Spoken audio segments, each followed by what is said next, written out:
I hope that it cultivates like curiosity and investigation, that someone sees this who might be creatively persuaded or just interested in looking at something like this and being like, well, wait, but how? How does this happen?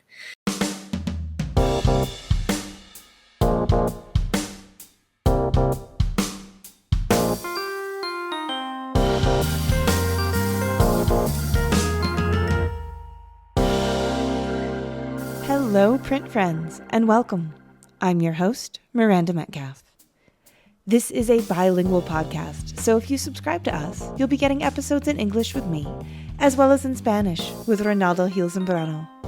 Together, we speak to people from around the globe about their practice and passions in the field of print media and multiples. Hello, Print Friend is brought to you by Speedball Art Products, who've been a leading innovator and manufacturer of printmaking products for over 50 years. Speedball's screens answer the call to have an easy-to-use way to screen print no matter what your experience level. Whether printing at home, studio, or classroom, these easy-to-use mesh screens allow you to create permanent photographic stencils without the need to mix emulsion or coat a screen. All you need is your design and you are ready to print. Pick up the Speed Screen Kit for the most affordable way to get the materials you need to print your next masterpiece. There's a link in the show notes. This episode is also brought to you by Legion Paper. Legion is a fine art paper company representing the best papers in the world. They either stock it, source it, or make it. With brands like Stonehenge, Somerset, Coventry, Reeves, Arches, and more, Legion is the best paper resource for every artist's and printmaker's needs. Learn more about the variety of paper Legion stocks at www.legionpaper.com. My guests this week are Alex Anthes, Doug Eberhardt, and Ashley Pastore, who have all joined me today to talk about the incredible mural they have taken part in creating in Erie, Pennsylvania. This mural was produced entirely out of steamrolled 4-foot by 8-foot relief blocks. In this episode, we talk about how the project began, coming or returning to a small art community to make a difference, and discovering acrophobia on the job. We also, unexpectedly, get into the recent loss of close family members and how this intersects with how and why we are driven to create. So, without further ado, sit back, relax, and prepare to get up there with Alex, Doug, and Ashley. Hi, y'all. How's it going? Great. Good. How are you? Good. Really good. Good. Thank you for joining me. Thank you for reaching out and letting me know about the exciting project that we're all here to chat about.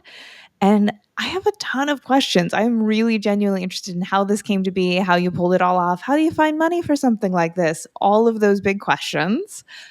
But before we get into all of that, would you please, each of the three of you, introduce yourselves by the ways of who you are, where you are, what you do? My name is Alex Anthes. I am a printmaker. I kind of do more like non-traditional printmaking. I incorporate a lot of non-traditional materials into my printmaking practice. I'm a recent graduate of Kent State University, class of 2023. Yeah, my work centers a lot around kind of the intersection between grief and celebration. And I'm living in Erie, Pennsylvania, and I have my practice here out of Grounded Print and Paper Shop. Beautiful. And I'm Ashley Pastore. I am from Erie, PA. I moved back here 5 years ago from Michigan, Chicago, Austin. I was living in a number of places. And I came back here to start this art space because this is not really something that exists here. And I wanted to be around family. So I wanted to be able to continue making the work that I make. And I needed to have the tools to do that. So it's become something that's a shared space for lots of people at this point. But yeah, I'm a printmaker and an installation artist, mostly work in found objects and paper-based stuff. Beautiful. I'm Doug Eberhardt, and I'm an artist, printmaker, illustrator, educator. Yeah, I live in Western Pennsylvania, and I've been printmaking for a while, teaching print at Edinburgh University, which is also my alma mater. I've also taught some workshops here at Grounded, and I'm really happy that this shop exists and that it was able to facilitate such an amazing project. And yeah, I guess my primary medium in print is probably screen printing. I do a lot of screen printing. I also sometimes I even do like editions for other artists using screen printing, but I like also making like 2D prints, and I like making zines and comic books and stuff. I'm a pretty illustrative printmaker. I just love to draw, and yeah, I think that's it for me. And so, how did each of you find printmaking, and what do you think it was about that made you keep coming back? So Alex and I both went to the Cleveland Institute of Art. You were a year behind me? Mm-hmm. Okay. So I met Alex when I was like in my third year at CIA and in a printmaking class in the beautiful, wonderful print shop in the Gund building at CIA where we shared music and I don't know, like it was a really fun, awesome communal kind of space. And we've been friends ever since then. Mm-hmm. So, we've lived in Austin together. We've lived in various places together. Alex ended up moving to Erie to help with Grounded from New York City, which is like insane. Why'd you do that? I don't know. It felt more impactful for me. I'm originally from Cleveland, but kind of this idea of brain drain and coming back to a city where you can really have a major impact on the art scene or really influence people with printmaking, it felt more meaningful. Mm-hmm. I agree. Yeah. I agree. Yeah. But, I mean, it was a big move for you, especially. I mean, my family is here, but yours is not. So. You're my family. Yeah, we're basically family. Yeah. That's beautiful. And I met Doug. How did I meet you? How did we meet? I feel like because I always heard about you peripherally. They were like, "Oh, Doug, he's awesome." My reputation preceded me. Yeah, everyone is like, "He's so talented. He's so awesome." And I never got around to really meeting you until like a year ago. Did we meet like mostly because of this project? Yes, although I did ask you to come up and teach those workshops. I did do some workshops. So, yeah. Probably just because we're in the same area. Small town. If you're a printmaker, all the other printmakers in Erie. Right. Yeah. I found printmaking. So I went to Edinburgh University of Pennsylvania, and I knew I loved to draw. And Edinburgh has a great animation program. So I was like, I like cartoons and stuff like that. It probably shows in my work. So I thought that animation would be a good outlet for me. I also always loved music. I played in bands and stuff. And I just remember walking through the halls of Edinburgh, and there was like just a whole community of printmakers at Edinburgh at the time making like awesome screen printed gig posters. Mm. And I think that was like, I just was blown away by the work that was being made in the department, and was like, maybe this is what I want to do instead of animation. And I got in there and started screen printing and loved it. Yeah. Yeah. I definitely connected to what you all were saying about that desire to go somewhere where you feel like you can have an impact. Having lived in places like Sydney and Bangkok, and then now Alfred, New York, I really understand that feeling of being in a city of 10 million people, and you're doing your own thing and you're trying to carve out your piece. And then you can show up somewhere though where people truly say, "We're so glad you're here. We're so excited for what you're doing." And that makes a difference. Just going to go off of what you were saying about like being in a place. Erie's a really interesting place. I don't know what Alfred is like, but Erie seems to be this kind of like, it's a Rust Belt city that has kind of, it stopped growing. Actually, it started declining in a few years. And being like from here, it was something I was always like, I need to get out of here. I need to go. And I'm really glad that I was able to leave and experience things other places. And I feel like living in Austin specifically had a really big impact on me, because I felt like the ideas that I had were very supported. Like people were like, just do it, just make the thing happen. And that mentality was not something that I experienced here in Erie. There was a lot of, you can't do that thing. Like, that's weird. That doesn't make sense. Like, are you going to support yourself or whatever? So coming back here was like I'm going to take this fuel and like, why can't this place be more like this other place that's maybe a little bit more supportive and positive? But throwing myself into this place, I've learned a lot about why, maybe, and just being an observant person, like trying to understand why people's mentalities are the way they are here. And I think that in the last 5 years, a lot has actually started to change here. And there's a lot of support for the art and that's happening. And I mean, this project that we did was made possible through the arts organization here that was headed by Patrick Fisher, who he really did make a lot of, he helped influence a lot of things changing here. Maybe that's, yeah, I'm just going to say that. All right. Yeah.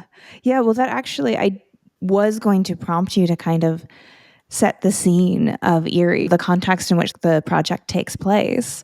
And I think that's really helpful, what you were just saying. And, you know, not being from the Rust Belt, but being married to someone from the Rust Belt and knowing his history and knowing his family, he's spoken to almost some of the exact same things that you just did, of this attitude of nothing's ever going to change. Why would you try and do that? Don't waste your time.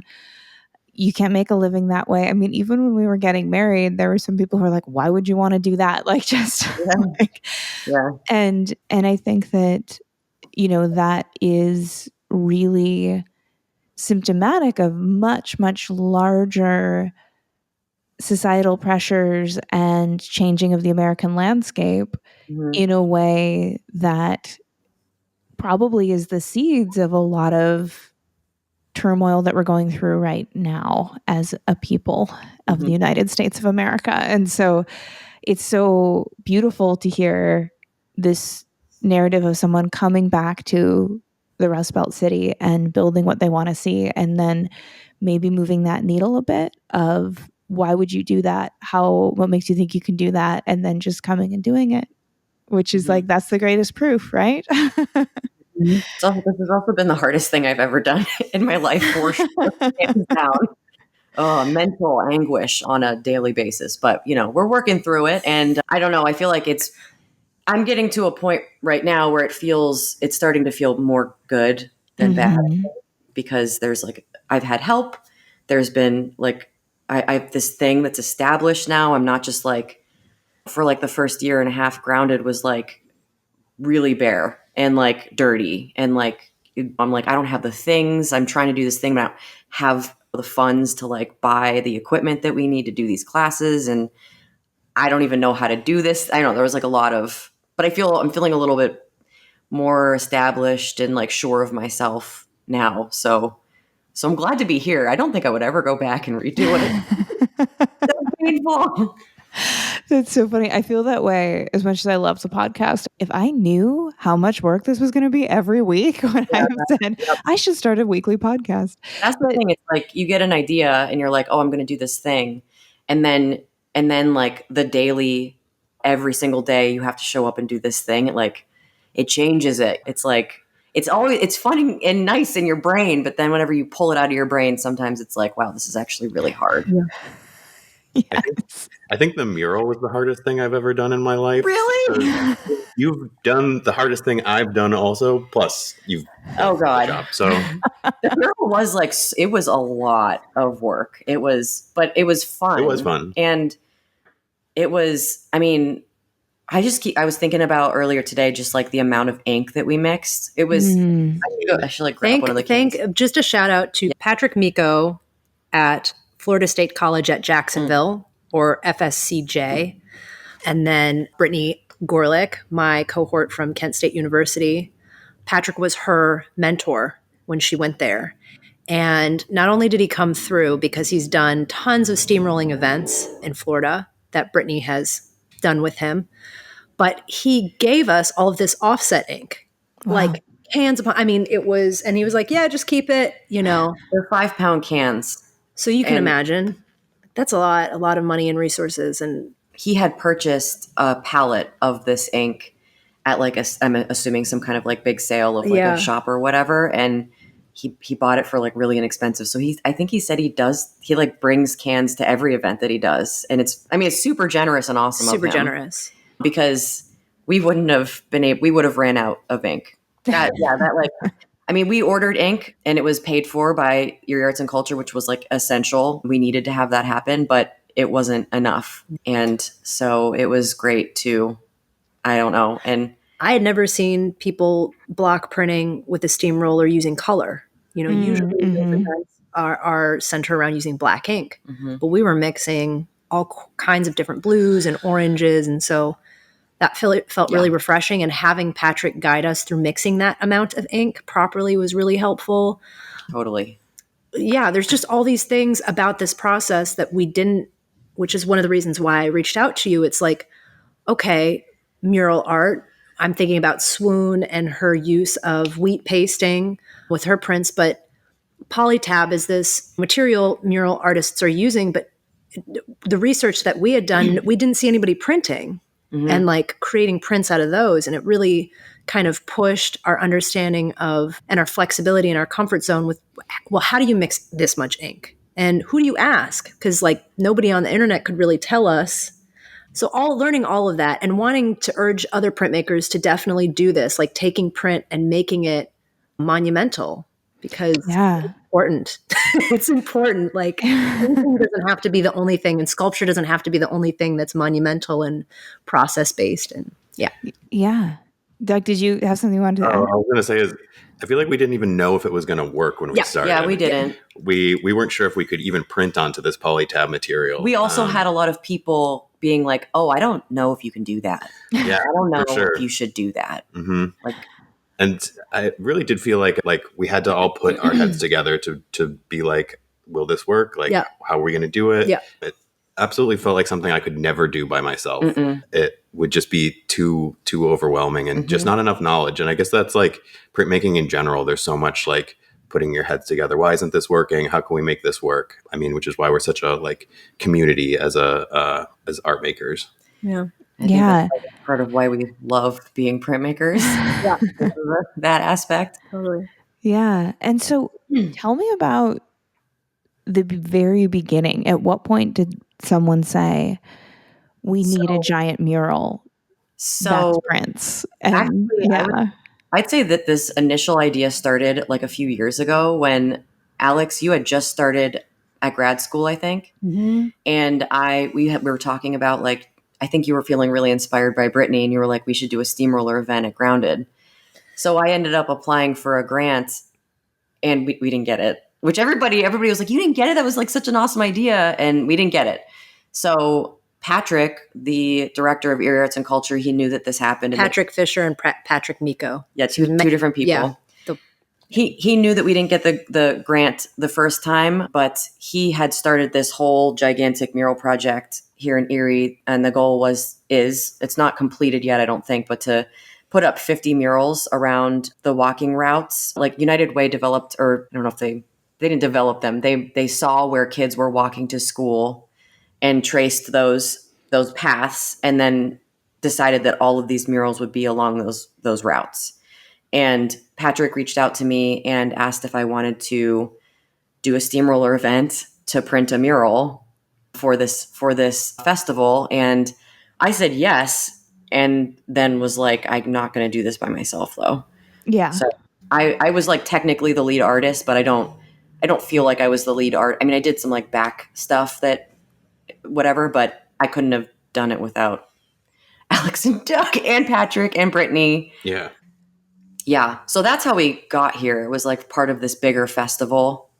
And it was really cool. We got to put our mural on the Erie Center for Art and Technology building, which houses United Way, which was I think a big funder for this project. And just so people get a sense of what we're talking about, can you just list some stats? Like, what are the dimensions? How many individual blocks were used? How many gallons of ink? So we had the event and we were printing from 10 until like 7, like 10 in the morning until like 7 at night. And there was also it was part of like another thing that was happening at Grounded. Clay Space was doing a raku firing in the parking lot, and there was a food truck and like lots of things going on. So Grounded exists in this big old warehouse space, and then there's kind of like two buildings, and then there's a huge parking lot that makes up Grounded. So and there's 3 huge garage doors that open to the outside. So four.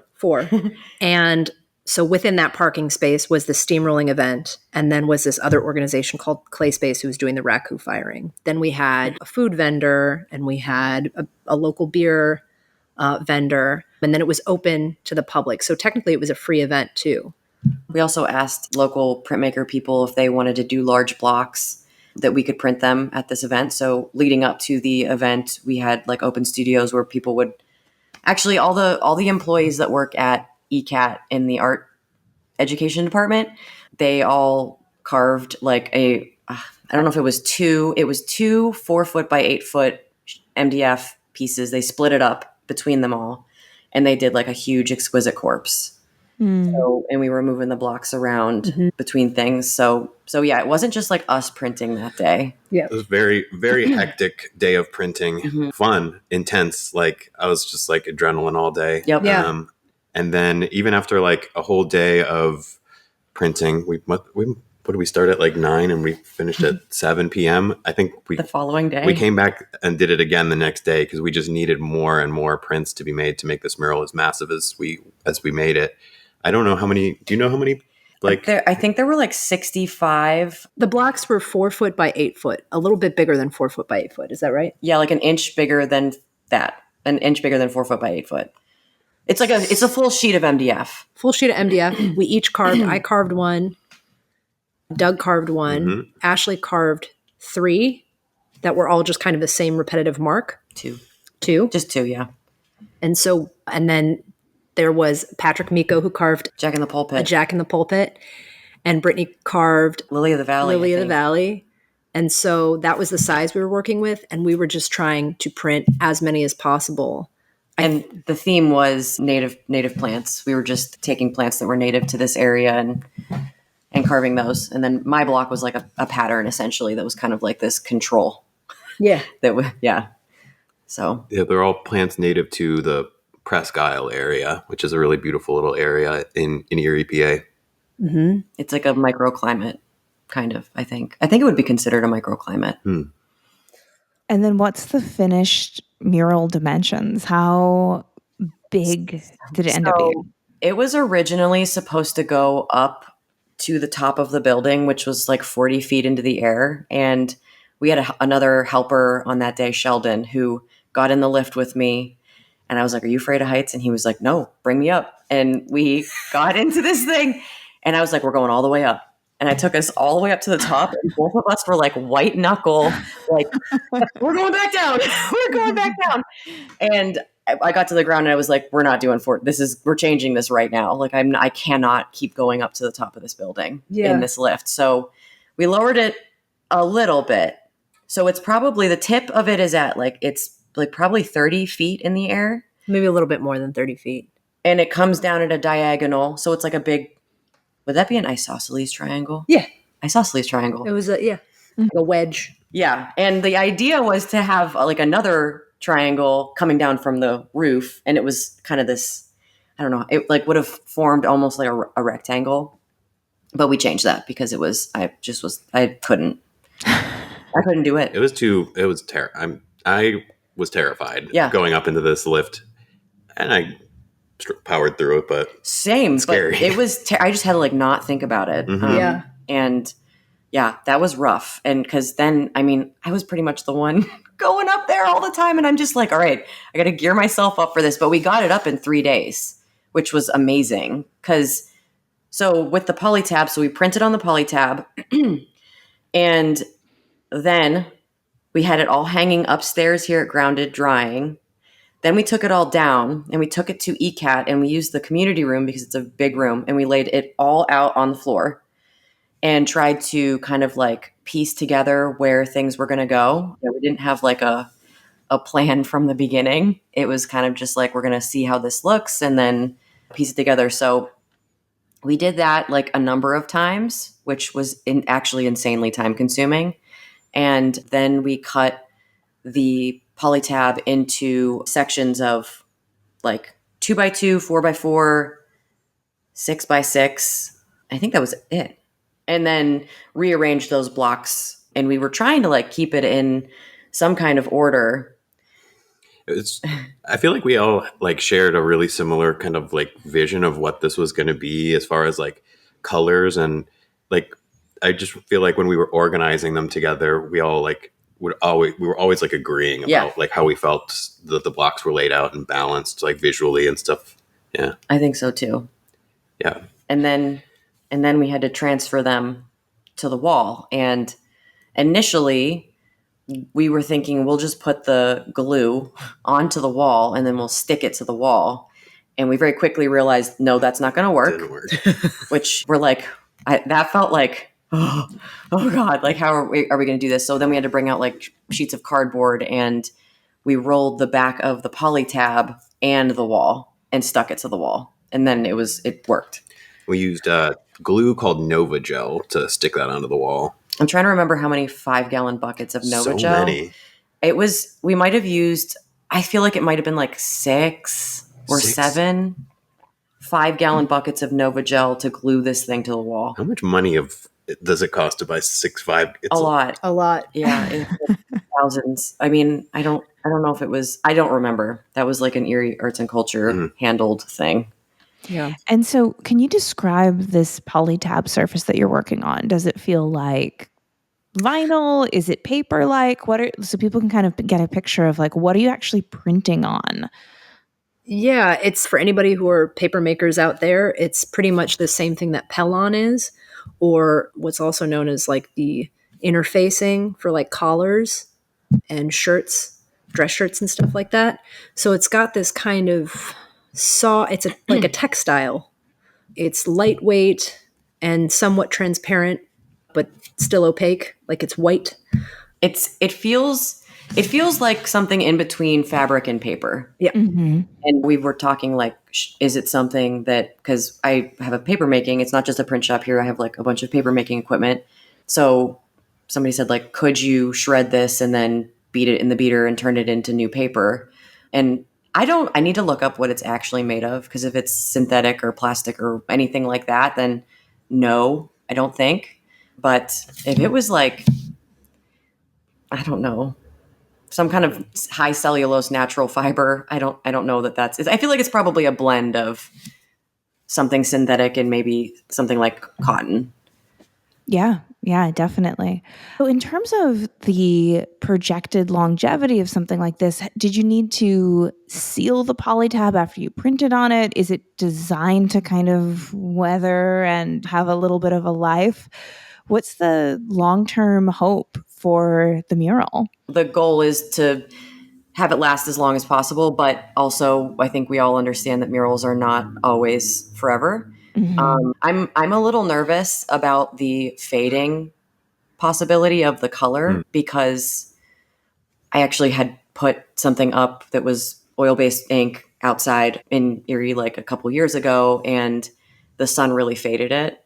So I'm a little bit nervous about that, but we did seal the whole thing with this like sealant. I don't remember what it was called, but it was what was suggested. So hopefully that'll help keep it for a while. I think too, watching murals age, watching them interact with the community, and that plants grow up and like dogs use them and sometimes people like pick at them, and I don't know, I feel like that's part of what the life of a mural is that it's a work of art that lives in a community and with the community.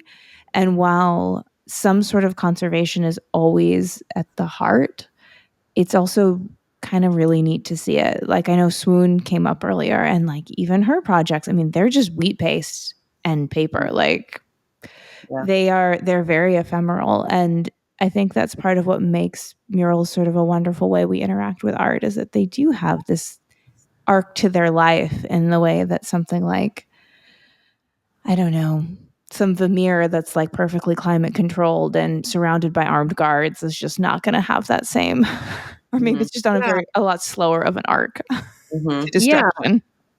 And kind of just to add to that, in like thinking about my practice and relationship to printmaking, and I think Doug and Ashley can agree, it's like if we're desiring to expand print and what it can mean in like a contemporary context and its applications, which is like, yeah, we can use prints and murals and we can make really large scale murals. It's like, I think for me, taking away some of that preciousness is a part of that conversation and a part of that growth. So I'm really interested in that, right? Like I'm always interested in pushing print to exist in these spaces as equals and not always, and both are okay. I'm not saying like, for me, it feels like valid and important. Yeah. Yeah. And it seems like there is a divide in the way people think about print, from a screen print that's, let's say, been commissioned from a studio by a blue chip artist, and a screen print on a gig poster, like Doug was speaking to earlier. And it's very often essentially the same formal elements, but it's just the cultural context in which it lives. Mhm. And I think, as you're speaking to with this project, this idea that let's see print in unexpected places, is a huge part of increasing awareness of it, which we are always wanting to do. And yeah, so that's really beautiful. I'd love to hear more about the actual nuts and bolts of getting it off the ground, because I feel like this is the kind of project that people are inspired by, and they're like, I would love to do something like this. So you've mentioned a few of the funders that you've had and community supporters, but let's say somebody hears something like this and they're like, hey, I want to do a giant print mural in my hometown. What do you wish you knew before you took it on? Our local arts organization, Erie Arts and Culture, was going through transition when I accepted this project proposal or whatever, like when I was asked to do this. And that was complicated because so the director kind of directly asked me to do this, and I said yes, but he had gotten another job and was leaving Erie Arts and Culture. So there was like this, we had talked about all these things and it was pretty like laid out, but then he left, and I don't know, there was like in the organization, it was like, I think Patrick wanted to continue to help see this project through. It was kind of his baby, but I think he was not. I think that the organization just said, no, we're done and we're going to separate.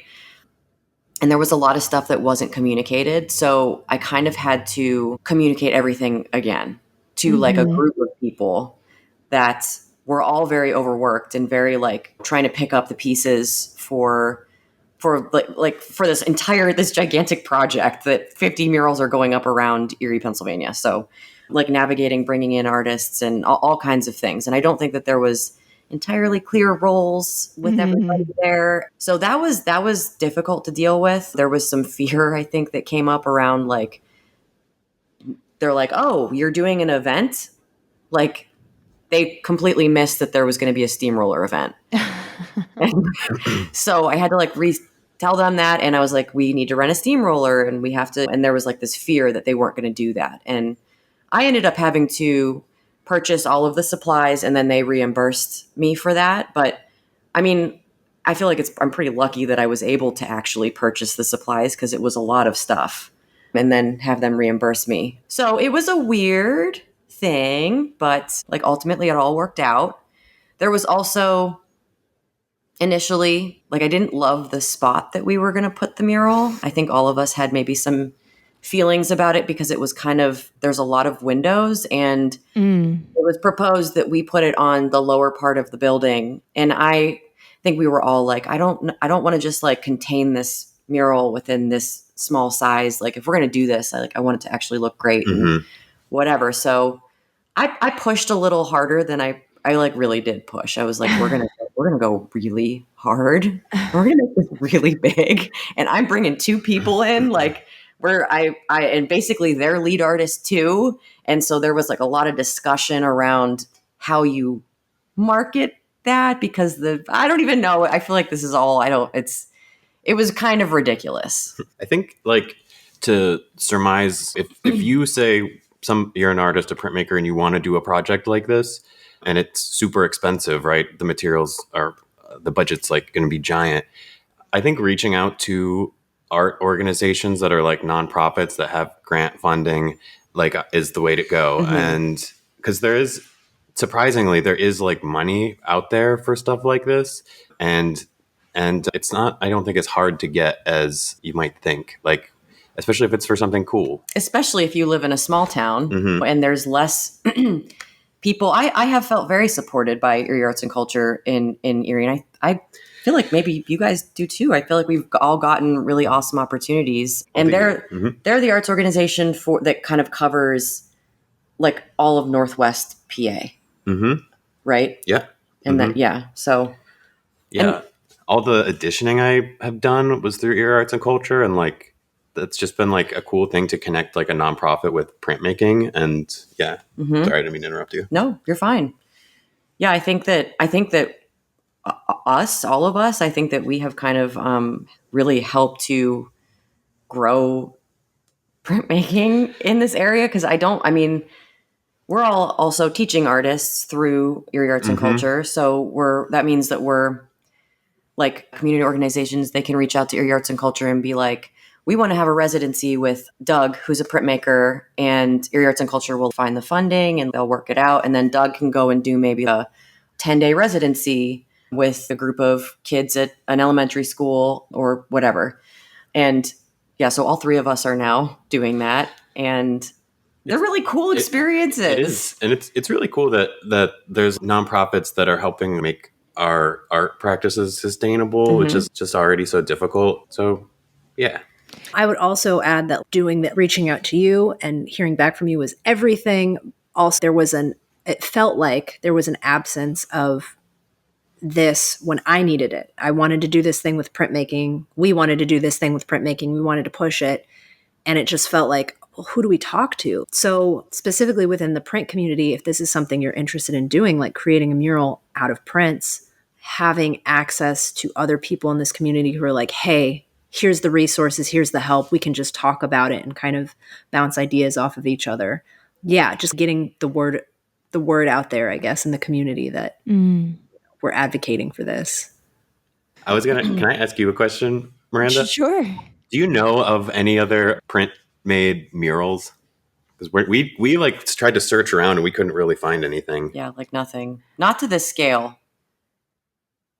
Yeah, I mean, I can think of a lot of printmakers who do murals and like they might incorporate Weiss paste up elements in what they do. Killjoy does really beautiful mural work. Erica Walker will paint the side of barns. I don't think Erica Walker does so much paste ups. I think she mostly does, painting for that side of her practice, but nothing to this scale. When the gallery that I was working for hosted an exhibition from Swoon in Santa Fe, and she did custom made wallpaper that went from the floor to the ceiling that was, I think, about maybe 50 feet high. Wow. But it kind of depends then in that case, you're like, what do you mean by print? And what do you mean by mural? But nothing really that fits in the vein of what the three of you have done with this undertaking. I think most of the like larger print stuff that I've seen installed outside on walls or with wheat paste or whatever also tends to be like black and white or just black ink. And I think that this felt pretty different because it was so colorful. Yeah, definitely. Even the people who do big ink, who do the amazing work with those huge wood cuts, and they've got that big portable press. That's black and white as well. Yeah, I've never seen them do anything otherwise. So yeah, I think it's definitely. I mean, that's part of the reason why my interest was really piqued when Alex reached out. Is I was like, oh, I haven't heard about this before. I think that everything you're talking about, particularly with the logistics and getting funding and making connections in the community, that's this wild and woolly part of the art world that people don't really get a lot of training in, and they don't get really to understand it unless they've walked it, in my experience anyway, is that it's such a weird world, the world of grants, the world of nonprofits. There's a certain set of rules that you can kind of count on, but everything is different. And I think one of the big takeaways for me from having worked in galleries and having worked in nonprofits and having worked in different continents and all that kind of thing in the arts is mostly just that nobody actually knows what they're doing. Like nobody knows what we're doing. Nobody understands how this works, and that you're not alone in that feeling. And so if you're stumbling forward in the dark 1 foot at a time, so is everybody else, no matter what it looks like. I think that's like important to keep in mind too. Yeah, agree with that. I agree. I mean, we're artists, so we all are super unique. We make things, we're constantly trying to push boundaries, I think, as artists and creative people. So how could there be a book that you go to and it tells you how to be who you are? You know? Right. Yeah. Yeah, absolutely. Do you think that there's anything particularly about the project that affected your own individual artistic practices? Was there anything that you learned or took away from it that you're like, oh, after this, I now know this, or I know I don't want to do this? Anything along those lines as being individual artists who have gone and undertaken this big collective work of art, and now you're sort of set free to go back into your own personal studios? I personally like the working on a collaborative project like this. It like, as someone who draws and has a lot of control over my individual prints, this really took me out of my comfort zone in a way that I really enjoy. When I look back on this mural, I'm like, this doesn't look like my other work, but I love that about it. And I'm honestly maybe in the process of working on another print made mural. And it's like heavily inspired by the piece that we made together, which, and the look of a print made mural kind of has to be such because, you need to want to repeat because it's an addition. But so, yeah, just to say that I'm planning this new project that's very similar. And I'm almost like, is this just what I am going to make now? Did this just redefine my practice? Like, Am I just a muralist now? I'm a mural guy, and I didn't know it until I was 35. It's nice working big, It is. It's great. And there's something like freeing about that project that we did where even when we were installing it, we spent so much time organizing all the little shapes. And then when we got there, we were like, don't worry about it. Let's just go. Yeah. But that was like freeing because we were just like, you know what? It looks good no matter what we do. I don't know. So some of that like loss of tight control, I think, is really going to influence me going forward. Yeah, and in the mural, it actually it ended up looking like a patchwork quilt, which I love. I think that's so great. But yeah, I completely agree with you. Like I like to. I don't want to be. I don't want to be controlling when I'm making stuff. I mean, sometimes I am. I know I am, but it feels freeing to be able to kind of be like, well, let's like do this in real time, and like it's gonna work out. Like you have to like kind of believe that it's going to work out, I think, in order to have that mindset. Yeah. I kept on thinking about like kind of going back to what we were talking about earlier about this being like a Rust Belt city and how so much of labor is like defined and thought about here and important to people. Like you got to be working hard. And it's like, here we are doing this thing that has this history and has this sensibility. And I think for the first time, for me, it felt like when we had outsiders kind of coming into Grounded, checking out what we were doing, there was this sense of validation. Like they saw that this was worth time and money doing, and that it had a value and it had an impact.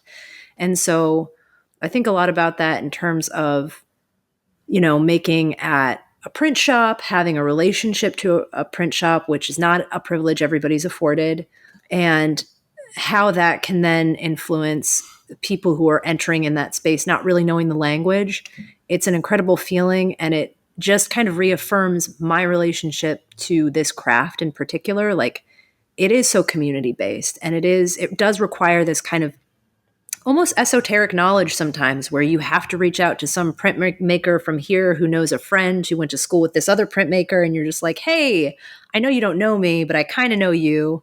And it's like you have this chance to kind of, talk about these more esoteric things and at least bounce ideas off of that person.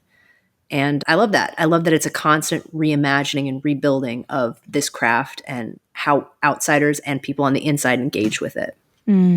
Beautiful. Yeah. I think there were also some like really relatable elements to like the average non-printmaker, non-artist in Erie, which I think was a really great in. And what I mean by that is we used a steamroller. Right. And people were like, a steamroller? What? Like, what do you mean? And I think that people were like, I want to see that. I don't even understand what you're saying to me, but like, I want to see what that looks like because I have this point of reference. Like I've seen a steamroller before, and you're going to get on that and drive it. Like, what is that? So yeah. Did each of you get to drive the steamroller at one point? These two did. You didn't drive it at all? No. By choice? Well, Ashley started, I think, just because like being around. Well, no, Patrick was the first one. Patrick kind of led the whole thing. Patrick Miko, because he's done a ton of these and is very confident on a steamroller and doing the process. So we were primarily like clean hands, dirty hands, like getting the prints, the matrix where it needs to be, and so on and so forth. And then the next day, Patrick's like, I'm going, I'm leaving. Y'all are on your own. You got your ink. I helped you print for a few hours. Like, be free, my young birds. He wanted to stay. He did. He left and he's like, man, I wish I was still there. Yeah. But the next day we were just like, all right, we've been given 12 hours of instruction. Let's fucking do this. Like, let's make it happen. So these two. I drove it for 5 minutes. Say that I did. And it was really fun. But yeah. Is it automatic or manual?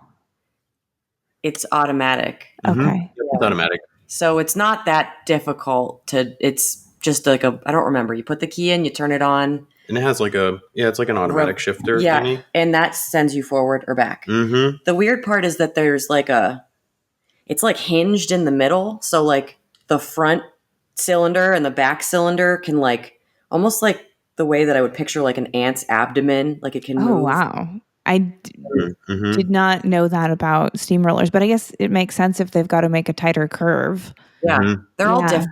I mean, this one, I've been paying attention now, and see this one was just, it was like a smaller, mid-size, like steamroller, and was able to turn. I think there's some that don't. They just go like forward and back, but yeah. And you know what? On the day that the event happened, it was very windy. Oh, perfect. Yeah, that's what you want. Yeah. It was really windy. And there was a couple of annoying things that happens when it's windy. One of the things that I don't think we didn't care that much about, but wind means that like dust and dirt are going to blow everywhere. Mm-hmm. So we would end up getting like, we'd ink up these big blocks and then leave them out and come back, and there'd be like little rocks and stuff like in the showed up in the prints. Mm-hmm. You could see I like the way it looked. Yeah, it's cool. Yeah, but the wind affected you've got a 4x8 sheet of like cloth. Yeah, you've basically got a sail when you walk out into the wind. I bet. It was rough, and it was on the day of the event. It was great because we had a lot of people around to help. But the second day, we didn't have. We had your wife, yep, and Lauren, Alex, me. Who else was here? Garrett, Brittany. There were a couple people who were coming in and out, but we ended up having to move the actual rolling and printing of the block from outside to inside. So luckily, actually, this building used to be a place where they like serviced their road equipment. It was like a construction company and like steamrollers. There's actually a steamroller painted on the front of the building. But so it was really easy to just open the garage door and pull the steamroller in. And we were able to like really crank out once we moved it inside. So glad we did that. Yeah, me too. I don't think it would have been possible for us to get as many as we did if we would have kept going outside. Yeah, I agree. It did fill up with some fumes in here, yeah, right. That was rough. My throat hurt. I wasn't feeling very good after. We had a fan on and stuff, and the doors open, but it was still a lot breathing that exhausting. Yeah, I would imagine so. Same with the lift too. Oh, being on that lift, I was like so done. Oh man, that thing stunk. Ugh, that was making me sick both those days. Same. See, these are the details you don't get in the shiny Instagram montage of the whole experience. Is the smells, the fumes, the lightheadedness, the painful blisters. Blisters. Oh, yeah, the rolling from the major, like the huge rollers that you have to use. There was like a whole. Brittany helped me out. I think she was suggesting using like talc or some kind of powder to kind of help mute your sweat as you aggressively roll. Yeah. If you all could put out into the world like a hope of what this mural is going to do or what people walking by are going to take away from it, what would that be? Like, it's there, you did it, you've gone through all the hard logistics. What do you want it to do out there now? I'm good if it's just a selfie wall at this point. No, I'm kidding. No, but they like have been taking pictures of people in front of it, like at I've seen ECAT and that. stuff. Yeah, that's so funny. I hope people walk by that mural and it brings them joy, and I think that like I hope that they take that joy and then like pass it on, and it's just like it makes like maybe even a tiny way, because that's how I feel like all art. That's like the benefit of all visual art or any art in general is it should like I want it to like enrich somebody and make them happy, and then like pass that good energy on. And I hope that that's what the mural does. I hope that it cultivates like curiosity and investigation, that someone sees this who might be creatively persuaded or just interested in looking at something like this and being like, well, wait, but how? How does this happen?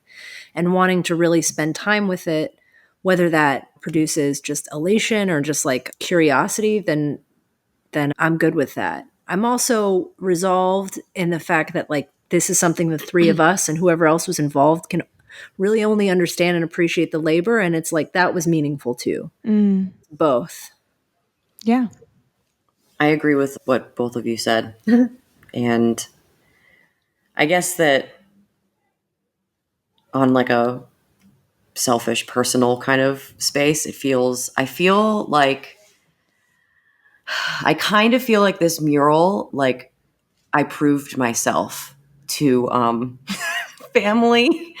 And so I mean, it's like ultimately I really want other people to have great experiences with it and like be curious and whatever. But personally, this was a really important move for like my family, and I don't know. I feel like I validated myself in some way. We're allowed to be selfish about like like feeling cool, and my parents were there. They seemed so proud, and like they got to help out. Yeah, and that did feel really good. I feel good about that. My mom brought my grandma on the last day. My grandma had a stroke the day after she came and saw the mural, and that's the last picture that I have of her like standing and being able to. Anyways, it was, I don't know. It felt like I feel really good knowing that my grandma came to the steamroller event and then also got her picture taken in front of the mural and was very proud. That's beautiful. Yeah, that's super beautiful. Yeah, I've been like for my own personal reasons, I've been thinking a lot about what we do when we make that's actually kind of like not for our parents, but like kind of for our parents. Yeah.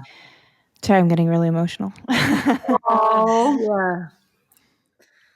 I think that my personal practice really the real like impetus or the thing that has inspired the work that I make now in my like personal work is pretty much inspired by my mom and family stuff. So yeah,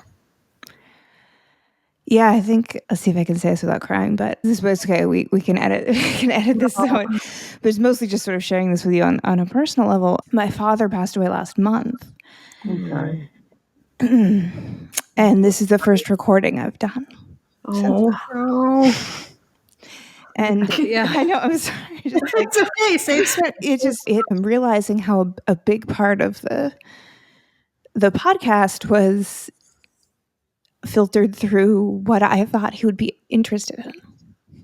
Because I know he listened to every episode, and his final Facebook profile picture, he's like wearing a Hello Print Friend hat, and That's awesome.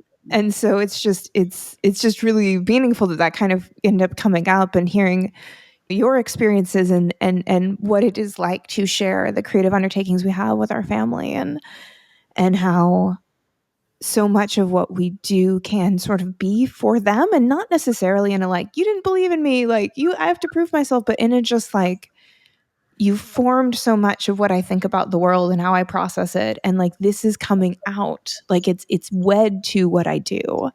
And so anyway, it just seems it was just really touching to hear the experiences that you all had with this big public project in your family and your mother and your grandmother. I'm so sorry to hear that she was unwell the day after, but it's, yeah, so it's just, kind of fitting that came up because I'm like, oh, like this is the first one I've done that I'm not actively thinking like he's going to hear this and like that's going to be something else too. So, yeah, thanks guys.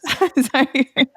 No, I've been thinking a lot about that. I mean, so my grandma passed away last month. Mm. Also, she had the stroke and then she passed away. And I have been thinking about just like, where are you, grandma? And almost like you said, your dad's not going to listen to this, but I don't know. Like, I feel like I'm like, now my grandma's with me all the time. Mhm. Right? Isn't that, I mean, in my mind? And I mean, I don't know. This is me. Like, I have been thinking every night I go to bed and I'm like, where are you, grandma? So much. I definitely understand that too. Cause I think when you lose someone close to you, you do get a very strong sense that there's not a complete absence on the other side, that they have an always with you-ness, and you can call that a spirit, and you can call that you've returned to the world or whatever it is. And like, I feel that super strongly. It's like, maybe he is going to listen to it. Maybe he's listening right now. Like, I don't know. But like in the mortal coil sense, it's interesting to have the experience of doing the recording, like without that little voice of like, what would dad think was really interesting, you know? Yeah. Yeah. Totally. So we don't need to, I don't know how much of that you feel comfortable leaving in. I don't know. It didn't Leave it all in. It's fine with me. Okay. I just wanted to make sure. I know we've got a grief explorer in Alex. Yeah. I none of my siblings, I'm not from Erie. So the roots that I've formed here have been through Ashley, who I said is like family. And then of course I have a partner here. And so it is really interesting because this project it took a lot, and really it took a lot of digging within myself and constantly, because I had just ended grad school and then we had jumped into this project. I was already pretty much burnt out.